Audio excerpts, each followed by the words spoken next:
Hey, this is Sharpe here with Benchmark Mortgage with another video to get you some good content to navigate the home buying process. Today, we're going to tackle a really big question for 2024. Should you buy or should you rent? So let's dive into this. First, let's talk about the pros of buying a home. So number one, we're talking about building equity in a house. So when you buy a home, you're actually building equity and ownership in that house with every single payment that you make. So with every mortgage payment means you're putting some money inside to owning that home more. And then also the home value is increasing with appreciation as home values increase as well. Number two, stability. Here, homeownership is going to provide just overall stability. You have the freedom to personalize your space. You don't have to deal with unexpected rent hikes. You don't have to ask for permission to paint a wall or to nail something up on the wall from your landlord or the owner on there. It is yours to 100% do what you like on there. The third thing is tax benefits. When you're actually owning a house, there are actually tax advantages to owning this house. This is a huge thing that a lot of buyers don't know about. A portion of your mortgage payment is going to be tax deductible, meaning that's even less money that you have to pay taxes on at the end of the year. Some of my clients have actually seen anywhere from $200 to $500 per month of tax advantages. Your mileage may vary, but that's a huge benefit on there as well. So buying obviously isn't for everyone. So let's look at some of the drawbacks to consider when buying a home. Number one is going to be the upfront costs. So obviously if you're renting, you might have to pay a small deposit or something like that for your space. When you buy a house, there are some upfront costs, down payment, things like that to consider on there. Number two is going to be the maintenance. So as a homeowner, you can't just call up the owner or the landlord or the apartment office on there to come and fix it. We do have to take into account the actual regular maintenance for wear and tear on the house, preventative maintenance, that water heater breaks and things like that. Number three is going to be higher monthly payment. So in 2017, the move here for mortgage companies and realtors was to tell you how much money you're going to save by owning a house versus renting a house. Well, unfortunately, the sub 3% interest rates are likely gone forever. So that time is actually not probably going to come back anytime soon. So oftentimes buyers do see that they have a slightly higher payment for owning a house versus renting a house. So that cash flow difference is something that we have to kind of strategize about with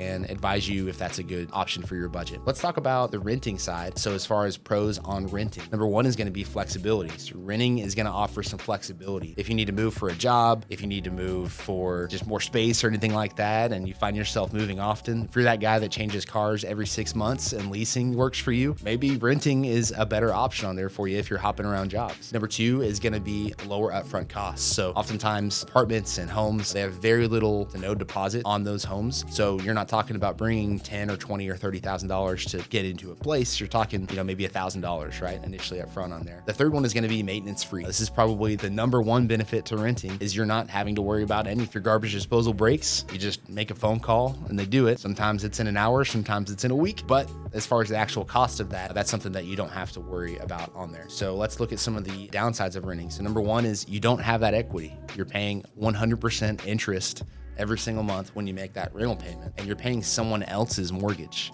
You're not having any kind of long-term growth or any kind of asset growth from the equity of the house. Number two is you're really just kind of waiting for rent to increase. You have no control or stability as far as the monthly budgeting side of things. You're just working in 6 to 12 to 18 month increments of however long your lease is. So if you're at a place and they raise your rent $100 for the next every month for the next year, you have no control over that. Number three is going to be limited personalization. You can't paint a wall in some of these places without even asking for permission. If I want to paint my wall pink or purple for my daughter, I'm going to paint it and I want to have that say on there, right? So you lose that often when you rent. So how do you decide? So there's some important factors to consider on here. Number one is going to be your financial situation. So assess your savings, assess your income stability, your credit score. We'll actually go through and work with you to determine, is this really going to be the best thing for your specific financial scenario? Number two is going to be long-term plans. How long do you plan on staying in this home? Is your job in a stable place? Are your kids rooted down in school? Do you see yourself staying there for 5 to 7 years? If so, that could be a good indicator that you should maybe consider purchasing on there. Number three is going to be market conditions. If you've seen those memes of the millennial looking down and waiting for the market to crash, if you feel like that's the market condition that it's in, we can have a conversation. I can give you some data, but ultimately you're the owner of your future on there, right? So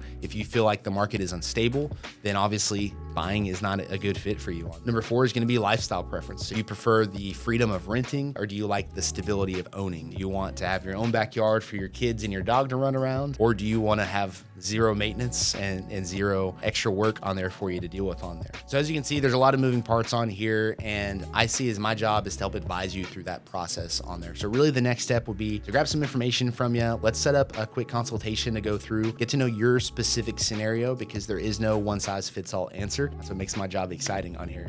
Click the link below. Let's set up a call to go through and dig into your specific scenario and see if this is a good fit for you.